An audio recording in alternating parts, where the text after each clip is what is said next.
बिस्मिल्लाहिर्रहमानिर्रहीम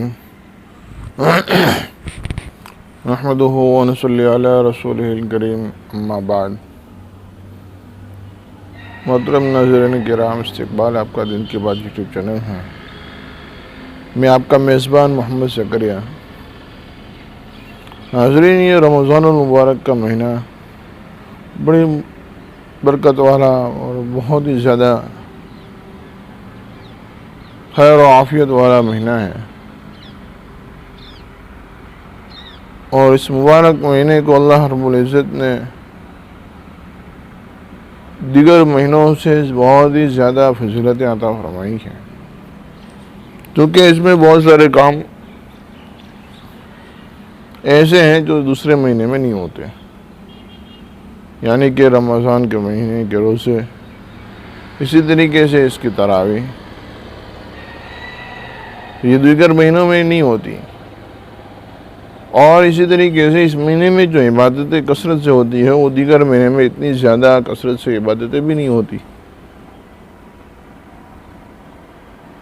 तो इस महीने को बहुत ज़्यादा फजीलत है, अल्लाह रब्बुल इज़्ज़त ने दे रखी है।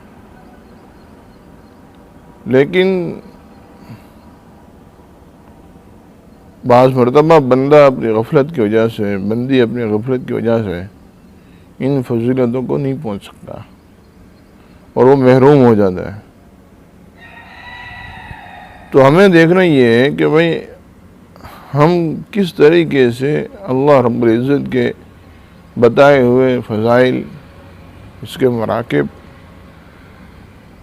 तक हम पहुंच जावे, और उसके लिए क्या करना है क्या नहीं करना है, इन चीज़ों को जानना बहुत ज़रूरी है। हम में से अक्सर साथी तरावी में पढ़ते हैं, लेकिन हम तरावी को इतनी अहमियत नहीं देते जितनी देनी चाहिए थी। ये बुनियादी बात है, क्योंकि अल्लाह के नबी सल्लल्लाहु अलैहि वसल्लम का फरमान है कि इस मुबारक महीने के दिन में रोज़े फ़र्ज़ किए और रात में क़याम ज़रूरी करार दिया गया। तो इससे इसकी अहमियत का पता चलता है, और हुज़ूर अक़दस सल्लल्लाहु अलैहि वसल्लम ने पूरे महीने की तरावी पढ़ी है। इख्तिलाफ में हमें नहीं पढ़ना, लेकिन मैं आप हज़रात के सामने ये कहना चाहता हूँ कि हम तरावी को पूरी पढ़ें। हमारे नौजवान या तो तरावी में मस्ती करते हैं या तो पीछे बैठे रहते हैं। जब इमाम साहब पहली रकात में कुरान की तिलावत कर ले, उसके बाद रुकू में चले जाएं, उस वक्त खड़े होकर रकात बांधते हैं। हालांकि ये गैर मुनासिब चीज़ है। ठीक है, एक नमाज अदा हो जाती है कि भाई जिसको रुकू मिल गया उसको रकात मिल गई, और जिसको रकात मिल गई उसकी नमाज हो गई। लेकिन समझने की बात यह है कि तरावी एक अलग सुन्नत है, और तरावी में कुरान का सुनना ये अलग चीज़ है, ये अलग सुन्नत है। हम तरावी पढ़ लेते हैं, लेकिन तरावी में कुरान नहीं सुन पाते। बग़ैर तरावी के कुरान सुना जाता है, आधा तरावी में होता है, आधा बग़ैर तरावी में होता है। तो ये चीज़ें तरावी में कुरान हमारा मुकम्मल नहीं होता। इसलिए सबसे अहम बात यह है कि जब हम तरावी के लिए किसी इमाम के पीछे खड़े हो जावें तो फ़ौरन खड़े हो जावें। जैसे इमाम अल्लाहु अकबर गए, फ़ौरन इमाम के बाद हमारा अल्लाहु अकबर तकबीर तहरीमा हो जाए, तब जाकर तरावी में पूरा कुरान सुना जाएगा। दोनों सुन्नत होगी, और पूरे महीने में तरावी पढ़ना ये भी सुन्नत है। अक्सर ये होता है कि आदमी 10 दिन में 15 दिन में कुरान में तरावी सुन लेता है, फिर तरावी के इख्तिताम के बाद, कुरान के ख़त्म होने के बाद इसके अंदर गफलत पैदा हो जाती है, और वो गफलत जो है वो ऐसी हो जाती है गोया कि इसको एहसास ही नहीं होता कि रमज़ान का महीना शुरू है, वो गाफिल है। ये भी हमारी एक कमी कोताही है कि चाहे कुछ भी हो, कुरान हमने 10 दिन में पढ़ा सुना हो या 15 दिन में सुना हो, 20 दिन में सुना हो, लेकिन रमज़ान तो 29 या 30 तक बाकी है, उसकी अहमियत कभी कम नहीं होगी। इसलिए हद्दल इम्कान बग़ैर किसी उज़र के कोशिश ये करनी चाहिए कि 27, 28, 29 को जहाँ कुरान ख़त्म होता हो वहाँ कुरान की तरावी सुने, ताकि मुकम्मल कुरान सुने और पूरा महीना सुने। वरना 3 दिन में 10 दिन में पढ़कर सुनकर फारिग हो गए, फिर अंदर से इसका एहसास पूरा हो जाता है।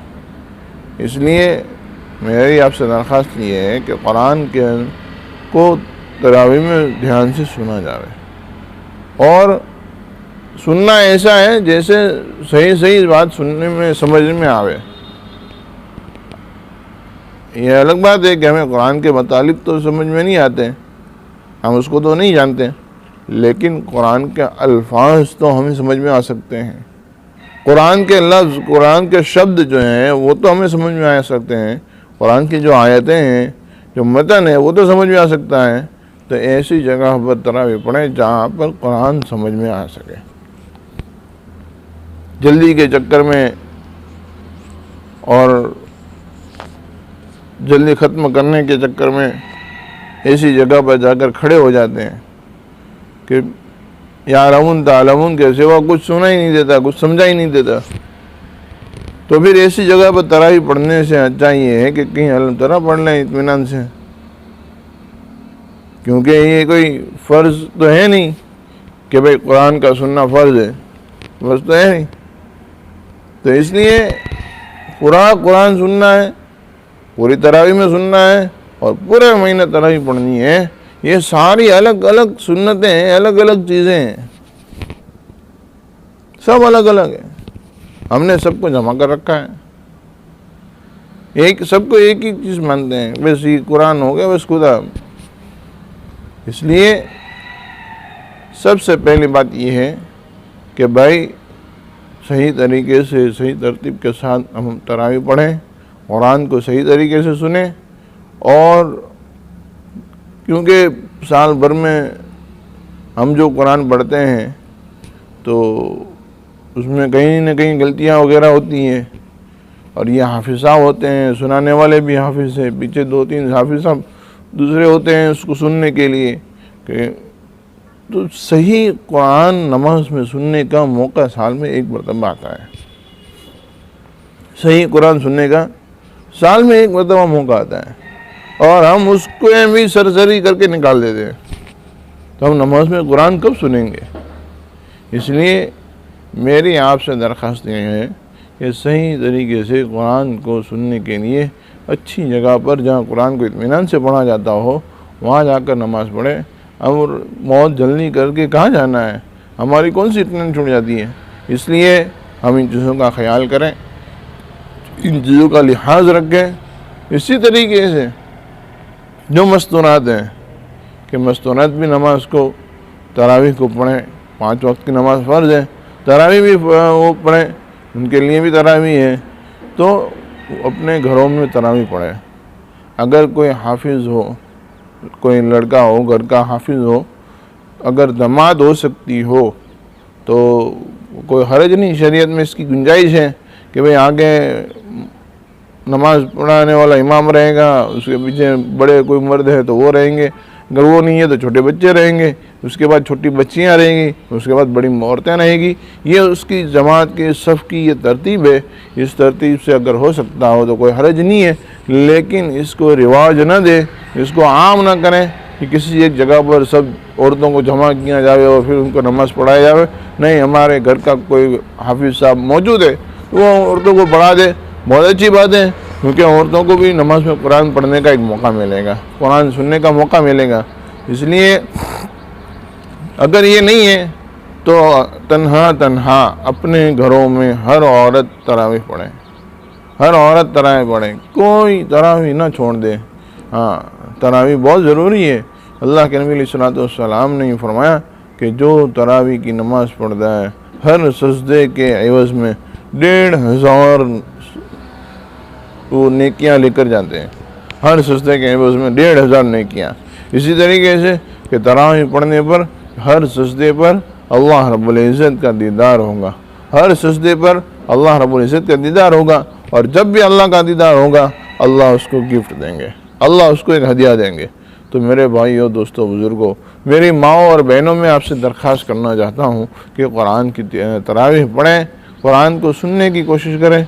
अगर नहीं हो सकता अलम तरा सुने, बहुत अच्छी बात है, नहीं है कहीं इंतज़ाम नहीं है, कोई नहीं मिल रहा, अलम तरा ही पढ़ लें, लेकिन तरावीह को पूरी पूरी पढ़ें, उसमें नागा ना हो और उसमें कमी कोताही ना हो।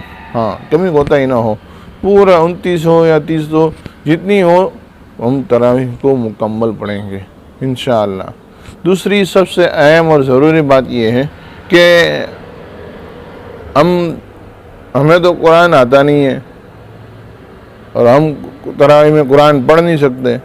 कोई हाफिज़ साहब हमें कुरान सुना रहा है, अब वो बेचारा अपना पूरा वक्त इसमें लगा रहा है, सुबह से लेकर शाम तक कुरान को याद कर रहा है और याद करने के बाद फिर वो तरावीह हमें सुना रहा है। अब हमारे ज़िम्मे है कि भाई उसने हमारे कुरान को सुनाने के लिए अपना पूरा वक्त फारिग कर रखा है, हम उसकी कुछ न कुछ मदद कर दें, उसको कुछ न कुछ हदिया दे दें, क्योंकि वो हाफिज़ साहब है कि इसने कुरान सुनाया तो हमें इतना सारा सवाब मिला कि एक हर्फ को नमाज में सुनने पर अल्लाह रब्बुल इज़्ज़त 10 नेकी देते हैं। 6666 आयतें हैं, तो इतनी सारी आयतों में हर्फ कितने, ये सब एक हरफ पर 10 नेकी नमाज में मिलती है। अगर ये हाफिज़ साहब हमें तरावीह न पढ़ाते तो हमें इतनी नेकियां न मिलती। और इन्होंने इतनी कुर्बानी दी है, अपना पूरा वक्त इसके लिए लगाया है, पूरा महीना लगाया है। तो मेरे भाइयों, दोस्तों, बुज़ुर्गों, हमारा कुछ हक़ बनता है कि हम इमाम साहब को राज़ी कर दें, हम हाफिज़ साहब को राज़ी कर दें कि भाई आपका एहसान है कि आपने हमें कुरान सुनाया है। ये वही लोग इसके मसले में आगे होते हैं जिनको किसी इमाम को 1 रुपया नहीं देना होता, जो कभी किसी हाफिज़ साहब को 1 रुपया नहीं देते और वो आगे खड़े हो जाते हैं, भाई नमाज़ पढ़ाने के पैसे कैसे, तरावीह पढ़ाने के पैसे हाफिज़ साहब को देना कैसा है। भाई अगर हम भी अगर ये कह दें कि भाई चलो हाफिज़ साहब को पैसे ना दें, उनको हदिया ना दें, उनको कोई चीज़ देने की ज़रूरत नहीं है, तो कोई बात नहीं, लेकिन ये तरावीह पढ़ाने की किसी एक आदमी को उसके ऊपर तो है नहीं, आप हाफिज़ बन जाओ, आप पढ़ा दो, तो ये तो नहीं हो सकता। हमारे पास वक्त नहीं है, हम तिजारत कर रहे हैं, हम कारोबार कर रहे हैं, हम नहीं पढ़ा सकते। आपके औलाद में से कोई तरावीह पढ़ा दे कि भाई हम कारोबार कर रहे हैं और हमारा बेटा भी कारोबार कर रहा है, उसको टाइम नहीं मिलता, वो हाफिज़ साहब नहीं पढ़ा सकते, तो भाई ये अपने टाइम की कुर्बानी दे रहा है, अपना वक्त दे रहा है, अपना टाइम दे रहा है, अपना पूरा दिन दे रहा है रोज़े की हालत में। अब वो बेचारा आपको कुरान सुना रहा है, तो आपकी ज़िम्मे है कि आप उसको खुश कर दें। आज भी बहुत सारे इलाके ऐसे हैं, बहुत सारे मसाजिद ऐसे हैं जहाँ पर हाफिज़ साहब को कुछ दिया ही नहीं जाता, बल्कि उसको यूँ ही मायूस कर दिया जाता है। हालांकि वो हाफिज़ साहब रोज़ाना अपने जेब के खर्चे से पेट्रोल वगैरह खर्च करके आपकी मस्जिद तक आते हैं, आपको तरावीह पढ़ाते हैं, पूरा दिन बेचारा काम धंधा बंद करके आपके लिए कुरान को याद करता है, इतनी सारी कुर्बानी वो देता है, और आप आखिर में आगे खड़े हो जाते हैं, भाई हाफिज़ साहब को देना ज़रूरी नहीं।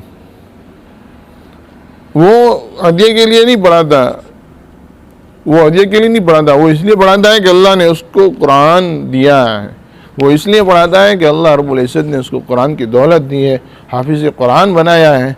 लेकिन वो पढ़ा रहा है तो हमारे ज़िम्मे है कि हम उसकी खिदमत करें, हम उसकी मदद करें। मेरे भाइयों, दोस्तों, बुज़ुर्गों, ये चीज़ अगर नहीं होगी तो फिर आहिस्ता आहिस्ता कुरान की तरह ही ख़त्म हो जाएगी। हाँ, कोई वक्त निकाल कर हमें काम धंधा करके बंद करके, अब उसका भी काम काज है, उसका भी खर्चा है, उसके भी घरवार है, अगर कोई बड़ी उम्र का है तो उसके भी बीवी बच्चे हैं, अब उनका भी इंतज़ाम करना है। अगर आप कुछ दोगे ही नहीं, और महीना भर बेचारा यूं ही मस्जिद में बैठा रहेगा आपके लिए, तो फिर उसका घर का गुजरान कैसे चलेगा। इसलिए हम जो है हाफिज़ साहब के लिए महीने के आखिर में कुछ रकम निकाल दें। ये तो स्पेशल हाफिज़ साहब के लिए हुआ।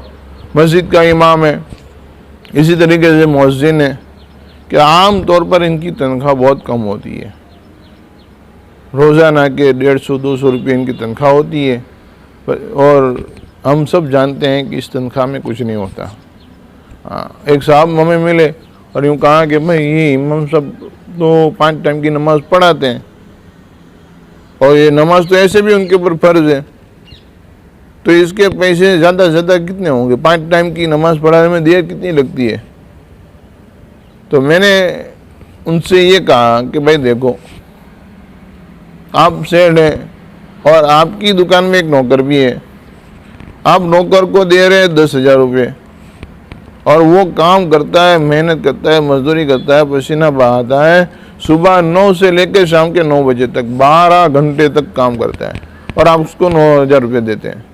और वहीं पर आप हैं कि आपके आने जाने का कोई टाइम फिक्स नहीं है, कोई ठिकाना नहीं है, और आपको कोई काम करना नहीं है, पसीना बहाना नहीं है, आपको एसी के नीचे बैठना है, आपको पंखे के नीचे बैठना है, ऑफिस में बैठना है, खाली बैठे बैठे आपको ऑर्डर करना है, जुबान हिलानी है बस। लेकिन आप अपनी तनख्वाह उसमें कितनी गिनते हैं, आप अपना हिस्सा कितना गिनते हैं कि भाई ये दुकान के खर्चे का, ये पगार का, ये सारा, और ये मेरा, अब ये कितना बचा, ये नफ़ा हुआ, आप कितना गिनते हैं। तो आप तो 25,000 रुपये गिनते हो, आपको तो कुछ काम ही नहीं करना पड़ता। लेकिन मेरे भाइयों, दोस्तों, बुज़ुर्गों, इमाम साहब जो है वो इमाम है, उसके कंधे पर उसके सर पर मोहल्ले के लोगों की नमाज की जिम्मेदारी है। उसने किसी को नमाज पढ़ाई है और उसकी नमाज की जिम्मेदारी इसके कंधे पर है। अगर ये नमाज अल्लाह के यहाँ मरदूद हो गई और कबूल ना हुई तो क़यामत के दिन इसको जवाब देना पड़ेगा। वो तो कह के खड़ा हो गया, ये अल्लाह मैंने ये नमाज तो इस इमाम के पीछे पढ़ी थी, अब वो इमाम जवाब देगा क्या हुआ। तो मेरे भाइयों, दोस्तों, बुज़ुर्गों, ये इमाम जो है वो बड़ी कुर्बानियों के साथ और बड़ी जद्दोजहद के साथ वो हमारे इलाके में है। मेरे भाइयों, दोस्तों, बुज़ुर्गों, इमाम का ख्याल रखें। रमज़ान में जैसे हमारा भी खर्चा बढ़ जाता है, ऐसे ही इमाम का खर्चा भी बहुत ज़्यादा बढ़ जाता है। जैसे हमारे घर में हवा की बेटी है, इमाम के घर में भी हवा की बेटी है। वहाँ पर कोई जन्नत की हूर नहीं आई है कि भाई चलो जन्नत की हूर है, किसी चीज़ की मांग नहीं हो रही, वो भी हवा की बेटी है। इनकी ज़रूरतों का ख्याल रखें। ईद खास करके रमज़ान है, बकरीद है, तो इन चीज़ों में, इन मौक़ों पर जो है इमाम के घर में भी खर्चा होता है। तो ऐसे मौके पर जो है इमाम का ख्याल रखें, उनको कुछ न कुछ अपने एतबार से हदिया दें। एक मस्जिद के अतराफ़ में 200-250 मकान है। मेरे भाइयों, दोस्तों, बुज़ुर्गों, मेरी माँ और बहनों, मैं आपसे दरख्वास्त करना चाहता हूँ कि ये 250 मकान अगर ये सोच लें कि भाई मैं इमाम साहब को 100 रुपये दूँगा, मैं इमाम साहब को 100 रुपये दूँगा, और महीने में 100 रुपया किसी को मुश्किल नहीं होते। मेरे भाइयों, हम अपने घरों में महीने के 25-25 हज़ार रुपये खर्च कर लेते हैं। हमारे घर के रसोड़े का खर्चा 15,000, 20,000, 25,000, बाज़ में तो 50-50 हज़ार तक का खर्चा है। और कि भाई इसके अलावा के फजूल खर्चे कि वो भी इतने 25-25 हज़ार रुपये के हो जाते हैं हमारे घरों में कि भाई पेट्रोल के इतने, मोबाइल के इतने, इंटरनेट के इतने, और ये फजूल खर्चे हैं। रसोड़े के अलावा के खर्चे वो भी 25-30 हज़ार रुपये के हो जाते हैं। इतना सारा खर्चा हो जाता है, तो हम इसमें से एक 100 रुपये इमाम को नहीं दे सकते। एक 100 रुपये इमाम को नहीं दे सकते। वो इमाम के जिसने हमें नमाज़ पढ़ाई है, जिसका सवाब हमें 27 गुना ज़्यादा मिलेगा। हाँ, अगर हम अकेले नमाज़ पढ़ें फजर की तो हमें एक नमाज का सवाब मिलेगा, लेकिन वही नमाज अगर हम इमाम के पीछे पढ़ेंगे तो 27 नमाज का सवाब मिलेगा। इसी तरीके से इशा की नमाज हमने जमात के साथ इमाम के पीछे पढ़ी और फजर की नमाज हमने इमाम के साथ पढ़ी है, तो पूरी रात इबादत का सवाब मिलेगा। और अगर तन्हा पढ़ी तो ये उसमें जमात तो हुई नहीं। इसलिए मेरे भाइयों, दोस्तों, बुजुर्गों, ये वो इमाम है जिसकी वजह से हमारे नेकियों का पलड़ा भारी होगा, नेकियों का पलड़ा भारी होगा। और हम उस इमाम को कुछ समझते नहीं, हम उस इमाम को कुछ समझते नहीं। उसकी कमी कोताही को, उसकी छोटी सी गलती को हम बहुत बड़ा इश्यू बना देते हैं कि वो इमाम साहब बहुत लेट आए। बहुत कितना लेट आए? आधा मिनट लेट आए, 1 मिनट लेट आए, और बहुत लेट आ गए, और हम कि हमारी कभी नमाज पूरी बहुत हो जाती है, कभी 2 रकात चली जाती है, उसका कोई ठिकाना नहीं, उसकी कोई परवाह नहीं, लेकिन इमाम को देर हो गई, कभी इमाम सब देर से आए। इसी तरीके से इमाम की कभी कोई गलती हो गई तो उसको बखेड़ा कर देते हैं, हालांकि इमाम भी इंसान है, वो कोई फरिश्ता नहीं है, वो कोई अलग मखलूक नहीं है, तो इमाम भी इंसान है। हो सकता है कभी कुछ काम आ गया अचानक में, या तो भाई घर से तैयार होकर निकला था, ऊपर से कुछ कीचड़ गिर गया, किसी ने थूक दिया, कोई कपड़ा गंदगी उड़ गई, कपड़ा बदलने चला गया। तो मेरे भाइयों दोस्तों बुजुर्गों, इमाम के ऊपर जो है सख्ती न बरतो, इमाम के साथ अच्छा रवैया रखो। अल्लाह के नबी अलैहिस्सलाम ने फरमाया, अल इमाम ज़ामिन, इमाम जो है वो ज़ामिन है, ज़िम्मेदार है। जिस तरीके से एक बादशाह है, एक वज़ीर है, वैसे ही एक इमाम है कि मोहल्ले की तमाम जिम्मेदारी उसके कंधे पर होती है। हो सके तो तनख्वाह बढ़ा दे, तनख्वाह नहीं बढ़ सकती, ट्रस्टी हजरात जो है वो तनख्वाह नहीं ज़्यादा दे सकते, उनकी हैसियत इतनी नहीं है, तो फिर मेरे भाइयों मुसल्लियों की जिम्मेदारी है कि अपने इमाम का ख्याल रखें और जितना हो सके उतना ज़्यादा से ज़्यादा इमाम का ताउन करें, मुअज्जिन का ताउन करें। मुअज्जिन अज़ान देने वाला, कल क़यामत के दिन अल्लाह के नबी सल्लल्लाहु अलैहि वसल्लम ने फरमाया कि मुअज्जिन की गर्दन, मुअज्जिन का सर जो है सबसे ऊँचा होगा क़यामत के दिन, कि भाई ये ऊँचे सर वाले, कितने ऊँची गर्दन वाले, कि भाई ये सब एक तरफ आ जाओ, ये सब मुअज्जिन हैं, इनको जन्नत में जाने दो। तो उसको मुअज्जिन कहेंगे, उनको सिफारिश का हक़ मिलेगा। वो कहेंगे कि अल्लाह, जब मैं मुअज्जिन था, जब मैं अज़ान देता था, ये आदमी मेरा बहुत ख्याल रखता था, इसकी सिफारिश कर, मैं उसके लिए सिफारिश कबूल की जावे। तो मेरे भाइयों दोस्तों बुजुर्गों, इमाम है, मुअज्जिन है, इन लोगों की जो है बहुत खबर रखनी चाहिए, इनका ध्यान रखना चाहिए, और कुछ न कुछ उनको हम अपने एतबार से देते रहें, मुट्ठी बंद करके दे दे जितना हो सके उतना, लेकिन इमाम का ख्याल रखो। अगर खुदा ना करे आज एक ऐसा माहौल बना हुआ है कि हम इमाम के और मुअज्जिन की खबर नहीं रखते, और ये चीज़ें हमारे बच्चों को पता है कि भाई हमारे मस्जिद के इमाम साहब को, हमारे मोहल्ले के इमाम साहब को, या हमारे मोहल्ले में जो मकतब चलता है उसके मौलाना को लोग 5,000 10,000 रुपये तनख्वाह दे रहे हैं, 5,000 7,000 तनख्वाह दे रहे हैं, और ये 5,000 रुपये में तो अपना घर तो होगा नहीं, उसको अपने घर की रोज़मर्रा की जो है अखराजात उसको पता है कि भाई हमारे घर में तो रोज़ाना 500 रुपये का खर्चा है, रोज़ाना 600-700 रुपये का खर्चा है घर में। अब अगर मैं इन मौलाना की तरह आलिम बन गया, मैं इनकी तरह हाफिज़ बन गया, तो फिर अपने घर का खर्चा पूरा होगा नहीं। इसलिए भाई अपने को आलिम बनना नहीं है, अपने को हाफिज़ बनना नहीं है। तो ये इनके हाफिज़ न बनने, इनके आलिम न बनने के पीछे ज़िम्मेदार हम लोग हैं। अल्लाह रब्बुल इज़्ज़त हमें माफ़ फरमावे, इसका ज़िम्मेदार हम हैं। इसी तरीके से कोई वाली यूँ कह रहा है कि भाई देखो, हम ये नहीं चाहते हैं कि हम हमारे बच्चे को किसी का मोहताज बना दें और रुपये पैसे का मोहताज बना दें। आखिरत है, अल्लाह रब्बुल इज़्ज़त वहाँ नवाजेगा, लेकिन दुनिया में वो मोहताज होकर रह जाता है, उसको बेचारा की निगाह से ही देखा जाता है, और हर आदमी उसको बेचारा ही समझता है कि भाई इमाम साहब बेचारे को चलो ये। तो मेरे भाइयों दोस्तों बुजुर्गों, इमाम का ख्याल रखो। इमाम हमारे नज़दीक ऐसा है जैसे हमारा बादशाह है। इसलिए मेरे भाइयों दोस्तों बुजुर्गों, इमाम का, मुअज्जिन का ख्याल रखें। रमज़ान में तरावीह पढ़ाने वाले हाफिज़ साहब का ख्याल रखें, जितना हो सके उतना ज़्यादा से ज़्यादा इनका ताउन करें, इनकी मदद करें। ये चीज़ें वो हैं जो कोई इमाम नहीं बोल सकता। अगर कोई इमाम इन चीज़ों को बोल देवे अपने मेंबर से, तो लोग उसके बारे में गलत समझने लगते हैं, भाई मौलाना को अब पैसे की ज़रूरत पड़ने लगी है। ये ऐसे अल्फाज होते हैं, और ट्रस्टी हजरात जो है उसके ऊपर सख्ती करने लगते हैं, भाई आपको है ना अब जुमा में बयान करने का नहीं, क्योंकि ऐसी सब बातें बोलते हो, ये नहीं बोलने का। बीच में अभी व्हाट्सएप में एक मैसेज आया था कि एक साहब ने, मस्जिद के ज़िम्मेदार ने इमाम साहब से यूँ कहा कि भाई मेरे बेटे के लिए आप दुआ कर दो, अल्लाह उसकी अच्छी जॉब लगवा दे। इमाम साहब ने सुबह में फजर की नमाज के बाद दुआ की, ये अल्लाह हमारे ज़िम्मेदार हैं, इनका बेटा कोर्स वगैरह करके आया है, ये अल्लाह जैसी मेरी बरकत वाली तनख्वाह है ऐसी तनख्वाह में अल्लाह उसकी जॉब लगवा दे। अब इमाम जो है ज़िम्मेदार भड़क गए, बोले आपको खबर नहीं पड़ती, इतनी तो कम तनख्वाह में हमारा घर कैसे चलेगा, इसका गुजारान कैसे होगा। उसने कहा जैसे मेरा होता है ऐसे आपके बेटे का भी होगा, लेकिन मेरे भाइयों दोस्तों बुज़ुर्गों, ये एक हंसने की बात नहीं है, समझने की बात है कि भाई लोग अपने बच्चों को अल्लाह के दीन से दूर कर रहे हैं, हाफिज़ आलिम नहीं बना रहे। क्यों? क्योंकि वो यूँ समझते हैं कि भाई कम तनख्वाह में गुजरान कैसे होगा। इमाम साहब के कपड़े जो हैं वो बग़ैर किसी दाग के और हमेशा प्रेस वाले होते हैं।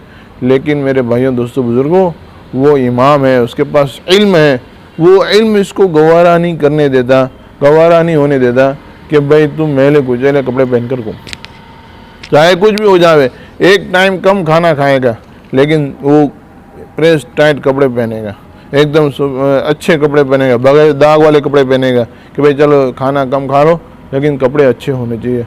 लोगों को हमें नमाज़ पढ़ानी है, हमें इमामत करनी है, हमें लोगों को नमाज़ पढ़ानी है, हम अच्छे से अच्छे कपड़े पहन कर जाएंगे। ये आपकी नमाज का इतना ख्याल रखते हैं और हम इनका कोई ख्याल नहीं रखते। मैंने इससे भी पहले भी कहा था कि सहाबा किराम रिज़वानुल्लाह अलैहिम अजमईन अल्लाह के नबी का काम करते थे। कोई इनकी सवारी को चराने ले गया, कोई इनकी बकरियों को चराने के लिए ले गया, किसी ने दूध दो दिया, किसी ने बकरियों का ऊँटों का चारा ला दिया, किसी ने घर के लिए लकड़ियाँ ला दी। ये सारी चीज़ें सहाबा किराम कर दिया करते थे। मेरे भाइयों दोस्तों बुज़ुर्गों, आज हम अपने इमाम की बाइक मांग कर ले जाते हैं कि भाई इमाम साहब बाइक अपो, तो बाइक लेकर चले गए। अब वो आधा घंटा 1 घंटे तक घूमेंगे, ला कर रख देंगे और फिर इमाम साहब को कहेंगे अरे इमाम साहब आपकी गाड़ी तो बहुत परेशान करती है, सर्विस मांगती है। अरे भाई वो सर्विस मांगती है, इमाम साहब को भी पता है, लेकिन इमाम साहब को ये भी पता है कि उसके जेब में पैसे नहीं है, सर्विस कैसे कराएगा। और तूने आधे घंटे तक गाड़ी घुमाई है, कम से कम अल्लाह के बंदे पेट्रोल तो डलवा देता, लेकिन ये नहीं होता। इसलिए मेरे भाइयों दोस्तों बुज़ुर्गों, हम जो है इमाम का ख्याल रखें, इमाम का ध्यान रखें, वरना फिर ये अक़ल में हमसे ज़्यादा आगे हैं। अगर खुदा ना करे ये इमाम हजरात, ये मौलाना, ये हाफिज़ साहब, ये अगर अपने मदरसे को छोड़कर, इमामत को छोड़कर कारोबार में लग गए तो हमारे बच्चों को अल्लाह का नाम कौन सिखाएगा और हमें कौन नमाज़ पढ़ाएगा, ये हमें ढूंढना पड़ेगा। हाँ, इसीलिए हज़रत थानवी रहमतुल्लाह अलैह ने यूँ कहा था कि भाई देखो, इमाम की कदर करो, इमाम का ख्याल रखो। अगर ये लोग अपने तिजारत में लग गए तो फिर आपको पढ़ाने वाला, आपके बच्चों को अल्लाह का नाम पढ़ाने वाला कोई नहीं मिलेगा। हाँ, कोई नहीं मिलेगा। और आज हो ही ये रहा है, इतने सारे मदरसे हैं और हर मदरसे में से इतने सारे उलमाए किराम फारिग होके आ रहे हैं, लेकिन उसके बावजूद भी कि जब किसी मस्जिद या मदरसे में इमाम या मुदर्रिस की ज़रूरत पड़ती है तो वो ढूंढना पड़ता है। भाई कोई मौलाना मिल जावे तो, कोई हाफिज़ साहब मिल जावे तो, ये ढूंढना पड़ रहा है। क्यों ढूंढना पड़ रहा है? कि भाई वो इसलिए कि वो फारिग होने वाला, कि वो अपने तिजारत वगैरह में, कारोबार में वो अपना ध्यान लगाकर वो उसमें मशगूल हो जाते हैं और फिर नतीजा ये होता है कि हमें इमाम और मुदर्रिस जो है वो ढूंढने पड़ते हैं, इमाम और मुदर्रिस ढूंढने पड़ते हैं। इसलिए मेरे भाइयों दोस्तों बुज़ुर्गों, अपने इमाम का भी ख्याल रखें, अपने मुदर्रिस का भी ख्याल रखें, हमारे बच्चों को पढ़ाने वाला जो है हम उसका भी ख्याल रखें। बाज़ मरतबा वालियों को पता भी नहीं होता कि मेरे बेटे को तख्ती से लेकर कुरान तक किसने पढ़ाया। खाली ये पता होता है कि इस मस्जिद में पढ़ने जाता है, इस मदरसे में पढ़ने जाता है, लेकिन मेरे बेटे का उस्ताद कौन है ये उसको पता नहीं होता। और जब उस्ताद बुलाते हैं, जा बेटा वाली को लेकर आ, जा बेटा तेरे बाप को लेकर आ, तो वो घर पर जाकर कहता है, बाप कहता है भाई कहीं जाना नहीं है। और बार बार भेजने के बाद कि वो वाली यूँ कहते हैं, बेटा एक काम कर, तू मदरसा फेर ले वहाँ से, वहाँ नहीं जाना है। क्यों भाई? कि तुझे वहाँ बुलाया है इसलिए तू उसको मदरसे का घुमा रहे हो। इसलिए मेरे भाइयों दोस्तों बुजुर्गों, इन चीज़ों का ख्याल रखें। अल्लाह तबारक तआला से दुआ है, अल्लाह तबारक तआला हम तमाम को कहने सुनने ज़्यादा अमल करने की तौफीक अता फरमाए। आमीन या रब्बल आलमीन।